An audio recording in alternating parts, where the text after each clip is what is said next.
ಆತ್ಮೀಯ ಬಂಧುಗಳೇ, ಮಹಾಭಾರತ ಉದ್ಯೋಗ ಪರ್ವ. ಇದರಿಂದ ನಹುಷನ ಇಂದ್ರ ಪದವಿಯ ಪ್ರಾಪ್ತಿ, ಅವನು ಇಂದ್ರಾಣಿಯಲ್ಲಿ ಆಸಕ್ತನಾಗುವುದು ಮತ್ತು ಇಂದ್ರಾಣಿ ಅವಧಿಯನ್ನು ಕೇಳಿ ಅಶ್ವಮೇಧ ಯಜ್ಞದ ಮೂಲಕ ಇಂದ್ರನನ್ನು ಶುದ್ಧ ಮಾಡೋದು. ಈ ವಿಷಯದ ಬಗ್ಗೆ ನಾವು ತಿಳ್ಕೊಳ್ತಾ ಇದ್ವಿ. ಹೋದ ಭಾಗದಲ್ಲಿ ನಹುಷನಿಗೆ ಇಂದ್ರಾಣಿಯ ಮೇಲೆ ಆಸೆ ಬರುತ್ತೆ. ಆಗ ಅವಳು ನನ್ನ ಸೇವೆ ಮಾಡೋದಕ್ಕೆ ಅರಮನೆಗೆ ಬರಬೇಕು ಅಂತ ಹೇಳ್ತಾನೆ. ಆಗ ದೇವತೆಗಳು, ಋಷಿಗಳು ಎಲ್ಲರೂ ಅವನಿಗೆ ಬುದ್ಧಿವಾದವನ್ನ ಹೇಳ್ತಾರೆ.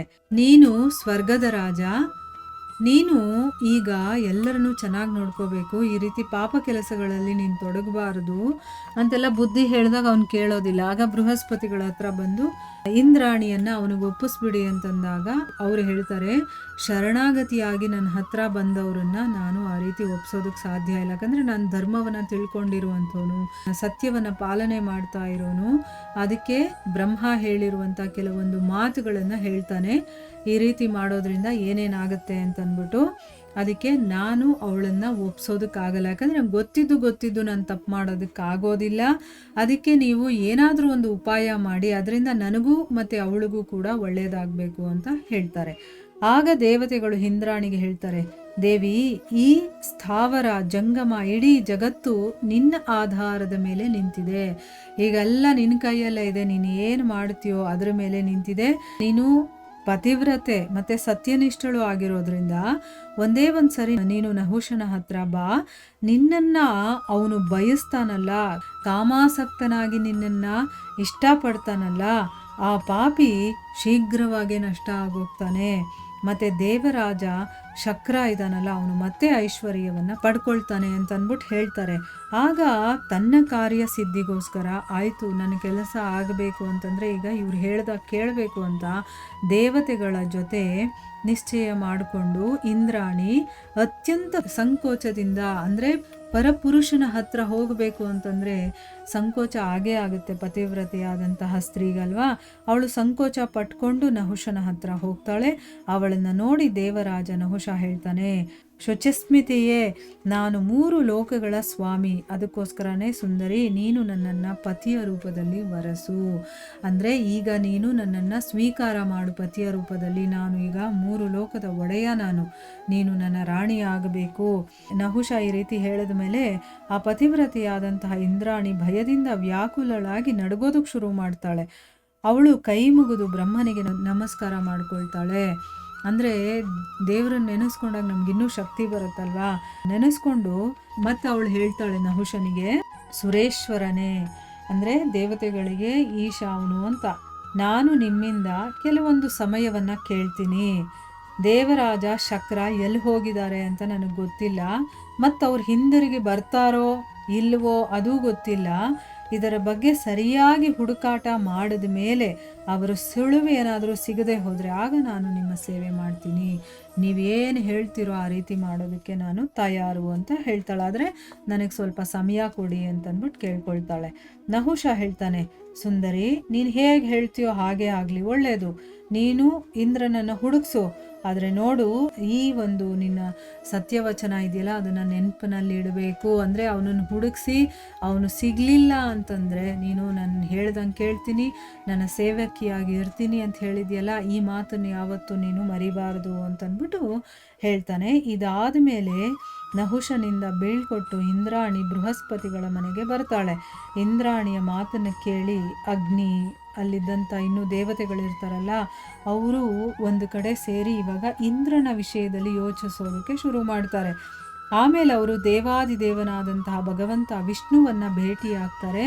ಮತ್ತೆ ವ್ಯಾಕುಲರಾಗಿ ಅವನಿಗೆ ಹೇಳ್ತಾರೆ, ದೇವೇಶ್ವರನೇ, ನೀನು ಜಗತ್ತಿಗೆ ಸ್ವಾಮಿ, ಮತ್ತೆ ನಮ್ಮ ಆಶ್ರಯ ಮತ್ತೆ ಪೂರ್ವಜರಾಗಿದ್ದೀರಾ. ಅಂದರೆ ನೀವೇ ನಮಗೆಲ್ಲ ಆಶ್ರಯ, ಮತ್ತು ನಮ್ಮ ಪೂರ್ವಜರು ಕೂಡ ನೀವೇ. ನೀವು ಸಮಸ್ತ ಪ್ರಾಣಿಗಳ ರಕ್ಷಣೆಗೋಸ್ಕರನೇ ವಿಷ್ಣುವಿನ ರೂಪದಲ್ಲಿ ಸ್ಥಿತನಾಗಿರೋದು. ಭಗವಂತನೇ, ನಿನ್ನ ತೇಜಸ್ವಿನಿಂದ ವೃತ್ರಾಸುರನ ವಿನಾಶ ಆದಮೇಲೆ ಇಂದ್ರನನ್ನ ಬ್ರಹ್ಮ ಹತ್ಯೆ ಅನ್ನೋದು ಆವರಿಸ್ಕೊಂಡ್ಬಿಟ್ಟಿದೆ. ಅಂದರೆ ಆ ವೃತ್ರಾಸುರನನ್ನ ಕೊಂದಿದ್ದು ಮೋಸದಿಂದ ಅಲ್ವಾ, ಅದಕ್ಕೋಸ್ಕರ ಆ ಒಂದು ಬ್ರಹ್ಮ ಹತ್ಯೆ ಅನ್ನೋದು ನನಗೆ ಬಂದ್ಬಿಟ್ಟಿದೆ ಅಂತಂದ್ಬಿಟ್ಟು ಅವನು ಎಲ್ಲಿದ್ದಾರೆ ಅಂತಾನೆ ಗೊತ್ತಿಲ್ಲ. ಅದಕ್ಕೋಸ್ಕರನೇ ಅದರಿಂದ ಬಿಡಿಸ್ಕೊಳ್ಳುವಂಥ ಉಪಾಯ ಏನಿದೆಯೋ ಅದನ್ನು ತಿಳಿಸಿ. ಆ ಇಂದ್ರನಿಗೆ ಆ ಬ್ರಹ್ಮ ಹತ್ಯೆ ಅನ್ನೋದು ಒಂದು ಆವರಿಸ್ಕೊಂಡ್ಬಿಟ್ಟಿದೆಯಲ್ಲ, ಅದರಿಂದ ಅವನು ಹೊರಗಡೆ ಬರಬೇಕು, ಅದಕ್ಕೆ ಏನಾದರೂ ಒಂದು ಉಪಾಯವನ್ನು ತಿಳಿಸಿ ಅಂತಂದ್ಬಿಟ್ಟು ಕೇಳ್ಕೊಳ್ತಾರೆ. ದೇವತೆಗಳ ಈ ಮಾತನ್ನು ಕೇಳಿ ವಿಷ್ಣು ಹೇಳ್ತಾನೆ, ಇಂದ್ರ ಅಶ್ವಮೇಧ ಯಜ್ಞದ ಮೂಲಕ ನನ್ನನ್ನು ಪೂಜಿಸ್ಲಿ, ನಾನು ಅವನನ್ನು ಬ್ರಹ್ಮ ಹತ್ಯೆಯಿಂದ ಮುಕ್ತಗೊಳಿಸ್ತೀನಿ. ಇದರಿಂದ ಅವನು ಎಲ್ಲ ರೀತಿಯ ಭಯದಿಂದನೂ ಕೂಡ ಬಿಡಿಸ್ಕೊಂಡು ಮತ್ತೆ ಅವನು ದೇವತೆಗಳ ರಾಜನಾಗ್ಬಿಡ್ತಾನೆ. ಮತ್ತು ಆ ದುಷ್ಟ ಬುದ್ಧಿಯ ನಹುಷ ಇದಾನಲ್ಲ, ಅವನು ತನ್ನ ಕುಕರ್ಮದಿಂದನೇ ನಷ್ಟ ಆಗ್ಬಿಡ್ತಾನೆ ಅಂತಂದ್ಬಿಟ್ಟು ವಿಷ್ಣು ಹೇಳ್ತಾನೆ. ಭಗವಂತ ವಿಷ್ಣುವಿನ ಈ ಸತ್ಯ, ಶುಭ ಮತ್ತು ಅಮೃತಮಯವಾದಂಥ ವಾಣಿಯನ್ನು ಕೇಳಿ ದೇವತೆಗಳು, ಋಷಿ ಮತ್ತು ಉಪಾಧ್ಯಾಯರ ಸಹಿತ ಆ ಸ್ಥಳಕ್ಕೆ ಹೋಗ್ತಾರೆ.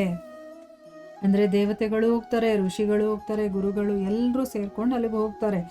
ಎಲ್ಲಿಗೆ ಹೋಗ್ತಾರೆ ಅಂತಂದರೆ, ಇಂದ್ರ ಭಯದಿಂದ ವ್ಯಾಕುಲನಾಗಿ ಎಲ್ಲಿ ಅಡ್ಕೊಂಡು ಕೂತ್ಕೊಂಡಿದ್ನೋ ಅಲ್ಲಿಗೆ ಹೋಗ್ತಾರೆ.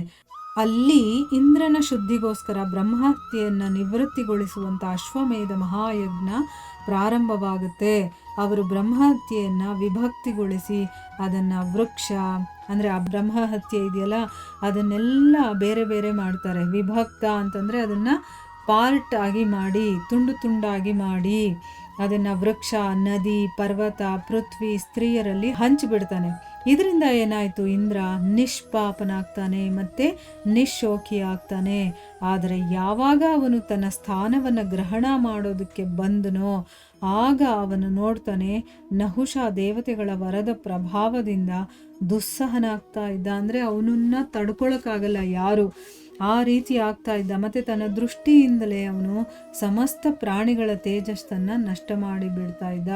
ಅಂದರೆ ಅವನಲ್ಲಿ ಅಷ್ಟು ಶಕ್ತಿ ಬಂದ್ಬಿಟ್ಟಿರುತ್ತೆ ನಹುಷನಿಗೆ, ಅವನನ್ನು ಯಾರೂ ಗೆಲ್ಲೋದಕ್ಕಾಗೋದಿಲ್ಲ, ಅಸಾಧ್ಯ ಅಂತ ಹೇಳ್ತೀವಲ್ವ, ಅಷ್ಟು ಶಕ್ತಿ ಅವನಲ್ಲಿರುತ್ತೆ. ಅದನ್ನು ನೋಡಿ ಅವನು ಇಂದ್ರ ನಡ್ಗೋದಕ್ಕೆ ಶುರು ಮಾಡ್ತಾನೆ, ಮತ್ತು ಅವನು ಅಲ್ಲಿಂದ ಹೆದರಿ ಹೊರಟೇ ಹೋಗ್ತಾನೆ.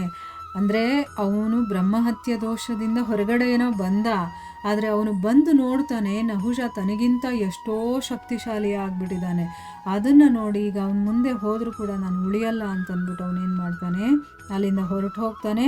ಮತ್ತು ಯಾವುದಾದ್ರೂ ಒಂದು ಒಳ್ಳೆ ಸಮಯ ಬರುತ್ತೆ, ಅನುಕೂಲಕರವಾದಂಥ ಸಮಯ, ಅದಕ್ಕೋಸ್ಕರ ಕಾಯ್ತಾ ಎಲ್ಲ ಜೀವಿಗಳಿಂದ ಅದೃಶ್ಯನಾಗಿ ವಿಚಾರಣೆ ಮಾಡೋದಕ್ಕೆ ಶುರು ಮಾಡ್ತಾನೆ. ಯಾರ ಕೈಗೂ ಸಿಗೋದಿಲ್ಲ, ಯಾರ ಕಣ್ಣಿಗೂ ಬೀಳೋದಿಲ್ಲ, ಅವನು ಎಲ್ಲಿದ್ದಾನೆ ಅಂತಲೇ ಯಾರಿಗೂ ಗೊತ್ತಾಗಬಾರ್ದು. ಆ ರೀತಿ ಅವನು ಮಾಯವಾಗಿಬಿಡ್ತಾನೆ. ಅಂದರೆ ಎಲ್ಲೋ ವಿಚಾರಣೆ ಮಾಡ್ಕೊಂಡಿರ್ತಾನೆ, ಅಂದರೆ ಒಂದು ಒಳ್ಳೆಯ ಸಮಯ ಬರಲಿ ಅಂತ ಕಾಯ್ತಾ ಇರ್ತಾನೆ.